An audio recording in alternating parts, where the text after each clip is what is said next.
everyone, and welcome to Liz Collin Reports, where we talk truth. On the podcast, this week marked a dark day and somber anniversary in Minneapolis history. 30 years since Minneapolis police officer Jerry Haaf was ambushed and executed. It was September 25th of 1992, around 2 a.m, when Officer Haaf was taking his lunch break at the Pizza Shack, a local cop hangout. Haaf was drinking a cup of coffee when two cowards and Vice Lord gang members walked in and shot him from behind. He died 2 hours later at the hospital. Jerry's daughter is joining me today to reflect on that terrible day, but also to talk about all that's changed and perhaps more so stayed the same after the death of her father, and sadly, the role Minnesota politics is playing even now in her family's fight for justice. Cindy Benson, thank you for being my guest today. We're very sorry for the loss of your father and certainly thankful for his service. Well, thank you for that. What has this week been like? I'm curious, Cindy, marking 30 years, all the time that you and your family have missed out on with your dad. I think it's hard for us, a lot of us, to even imagine all you've been through. Well, because of this incident, he's missed his sons being married, grandchildren being born, great-grandchildren being born. You know, there's always that empty spot at the table, as with any death, but with us, it gets brought up at least 2 or 3 times a year because of all what's going on in this world. Take us back to that night. I know it was the middle of the night, 30 years ago in 1992. What do you remember? Well, the day before, on the 24th, my dad called me up and asked me to come over with my son to help get the camper ready to go camping that weekend. And on the way over, my son asked me, "How come Grandpa get killed?" And what? How come Grandpa get killed? And I'm thinking, well, he must be my grandfather who died. And I tried to explain to him, people get sick and, there's diseases. And he's like, "No, Grandpa get killed." And it's like, well, there's good guys and bad guys. And, sometimes the bad guys win and kill the good guys. As we pull up into my dad's driveway, he goes, "I'm going to miss Grandpa when he gets killed today." I was just in shock. Went in, told my mom, and she's like, "Whoa, that's weird." 12 hours later, he was shot and killed. That night, I couldn't sleep because of what John had said. And we get a phone call, and you never get good phone calls in the middle of the night. And it was the police department saying that there was an incident and my dad had been injured and that they wanted me to come down to Hennepin County Medical Center as soon as I could. Okay, went in to the bedroom, woke my husband up and said, "Something's happened. They want me down at the medical center, and it can't be that bad because they're letting me drive. If he was dead, they would come and get me." As those words are floating in the sky, the phone rings. It was the police sergeant saying that they were coming to get me. That's when I knew he was dead. That story about your son, I know you told me before, but gives you goosebumps every time you hear it. Really unbelievable. We don't know where it came from. He remembers talking about it, but he doesn't know where it came from. And then that night, having to explain to his sister and him, they were 7 and 4, once again, about how bad guys kill the good guys. And we go back to my mom's house with the kids, and John walks in and sees an old police officer standing there, walks up to him and says, "Are you going to catch the bad guys that killed my grandpa?" If you want to see an old cop get teary-eyed, that did it. Mm. And I know you yourself were just 28 at the time, and you talk about missing out on all of those milestones with your dad. But there's a new generation that doesn't know much about him, and I wanted you to just share some memories, talk about the kind of guy that he was. I know he was just 3 months away from retirement when he was senselessly executed. Yeah, he loved to go camping. That was his and my mom's dream, was to retire, get in the camper, and just travel across the country, going anywhere they wanted. He loved fishing. He wouldn't go out on opening weekend because that's when all the stupid people go out. So he would go out right afterwards. He loved his boat, and he would water ski, taught us all three kids how to water ski, plus friends' kids. He played the accordion and the pipe organ, which still can't hear Beer Bear Polka without a little tear coming up, because that was his favorite song to play on the accordion. He'd go camping and he'd pull that sucker out and we'd all sing around the campfire. And that's how he met your mom, right? Their love of the accordion and their marriage of 31 years. They met in accordion class when they were, I believe, in the 9th grade. And they just were friends until he went to the service. He was in the Air Force, and then they started dating, and they were married back in 1961, September 2nd, and just celebrated their 31st anniversary. In fact, the weekend before all this happened, they had gone camping. And he worked in the traffic department of the Minneapolis Police Department and just finished up a DUI report at the time of this coffee break, which I know was in the middle of the night, but that was the shift he was working at the time. But that's when all this happened. He worked the power shift from 5 p.m. to 3 a.m. And as he said, it said Minneapolis on the side of the car, and that's what he patrolled. Whether it was north side, south side, he did all of Minneapolis.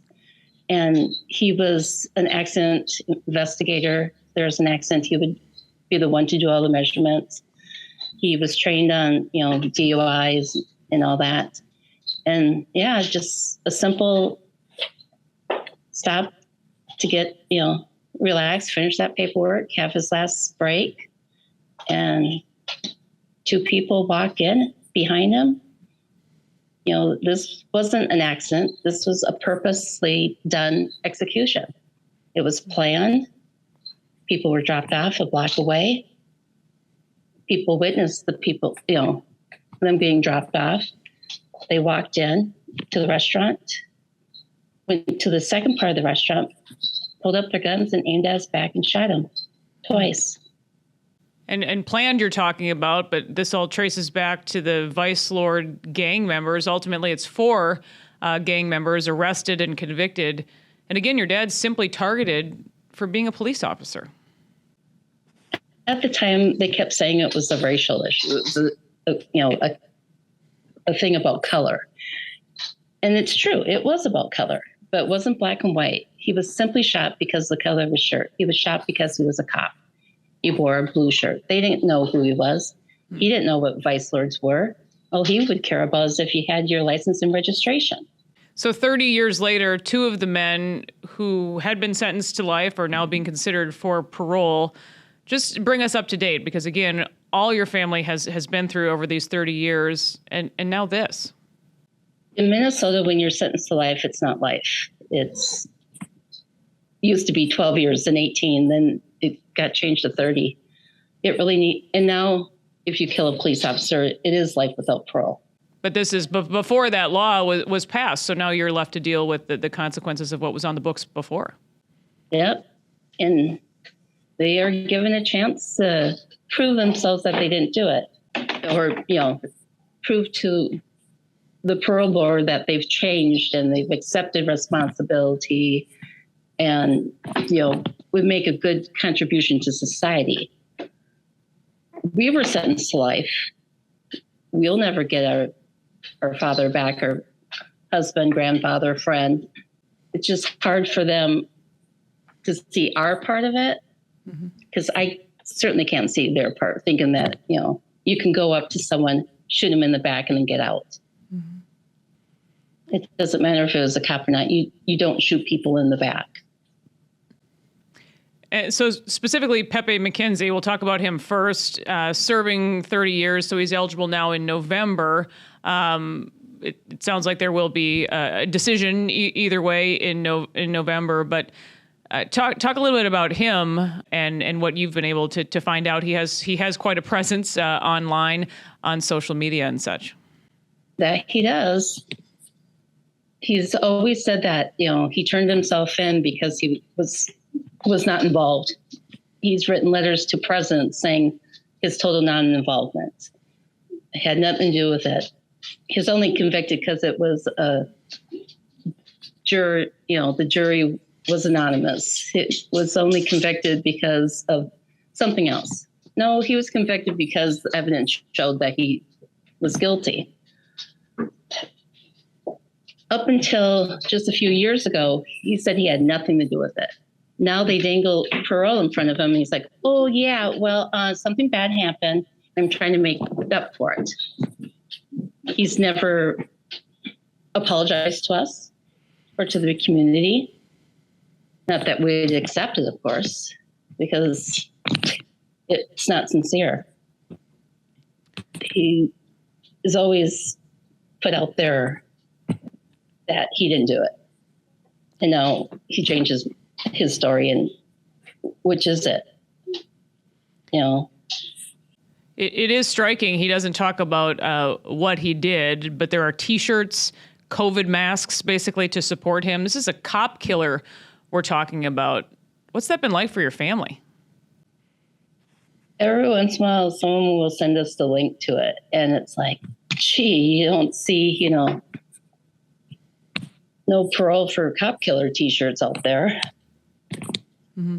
But yeah, the Free Pepe movement, and they don't care if he's guilty or not. So Shannon Bowles pulled the trigger in the middle of the night. He is also then eligible for parole soon. Yes, he is. We haven't gotten an official date on it yet, but that one will be coming. And as far as triggermen, there's 2 guns there. Unfortunately, they never found the guns, but there's, they both have the guns, so they both were the triggermen. So again, their parole isn't guaranteed. What do you want people to do? And they don't have much time to do it. No, letters have to be in by November 1st to the parole board asking that parole be denied. It's as simple as, just asking the commissioner and the parole board to deny the petition for release. All you have to do is just say, please don't let him out. If you want, you can even put down why you feel this way. If the story affected you in any way or has, still affects you, put that down. Anyone who knew him, write down that, hey, I knew this guy. He did this, this, and this. And we can't let these people out. And we'll be sure to put that address and all the information for people in a link to this story so they can do just that. I know we've talked, Cindy, it's really hard to ignore the connections between what played out back then, what we've been seeing play out again in Minneapolis, the same players, the same political connections. It's Keith Ellison who played a role in all of this, the current attorney general now, who flies to Chicago back then with a KARE 11 news crew to bring back one of these murderers to Minneapolis to surrender to police for killing your father. Yeah, nice private plane and everything. And, he may have changed sides, but he didn't change inside. He's still that defense attorney, even though he's the top cop in Minnesota. It's horrible that he was elected. And it was like someone stabbing us when he was elected to be the top prosecutor, top cop in the state. Because we know what he did, defending cop killers. So these prosecutions of police officers we've seen play out in Minnesota the last couple of years didn't surprise you and your family? It was disheartening.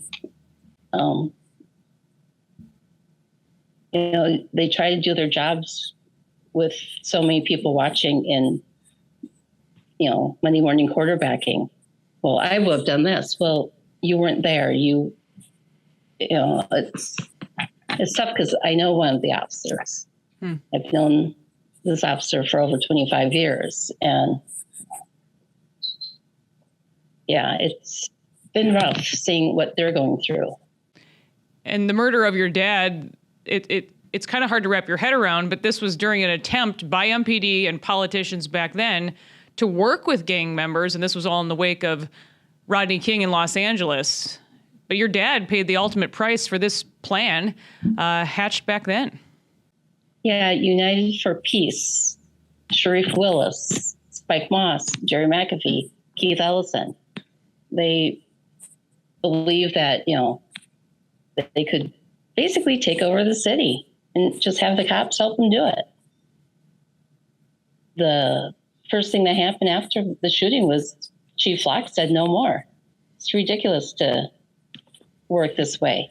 And it hasn't changed any. They're still giving money to criminals to not be criminals. And as you can tell in Minneapolis, it doesn't work. It didn't work then and it doesn't work now. Why did you want to speak out now? The reason we chose to speak out now is to prevent the killers from being released from prison. It's up to the families to get the message out, to get the letters written. And we need all the help we can get. They have their supporters. We need to have our supporters help us. And that's what we're doing. We're asking for the public's help to keep the killers in jail. Cindy Benson, thank you for joining me. All the best to your family. Thank you. And that will do it for this episode of Liz Collin Reports. We'll see you next time.